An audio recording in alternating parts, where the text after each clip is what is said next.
So today I wanted to make a video about doing step load testing using the new Picotest 2-port probe. So there you can see the probe, and it's connected across one of the load resistors for the linear regulator on the Picotest VRTS3 demo board. The probe is mounted in a probe holder. You can see there's the two cables coming out. I'm going to mount the camera just so I got my hands free. Now you can see that there's one PDN cable that goes into a DC block and into channel 3 of the scope. That's going to measure the voltage excursion. And we also have the J2111 current injector. Current monitor is going into channel 1, so we're going to use channel 1 to look at the current output.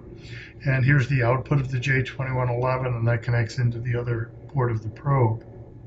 The J2111 needs modulation, and that comes from a pulse generator that's built into the MSO6 scope, comes out the back of the scope, and so we have another PDN cable coming into the modulation input.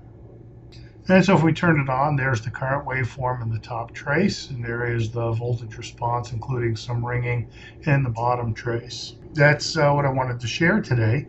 That is how we measure step load response using a harmonic ohm and our 2-port probe, or the J2111 and our 2-port probe. And I hope you enjoyed the video.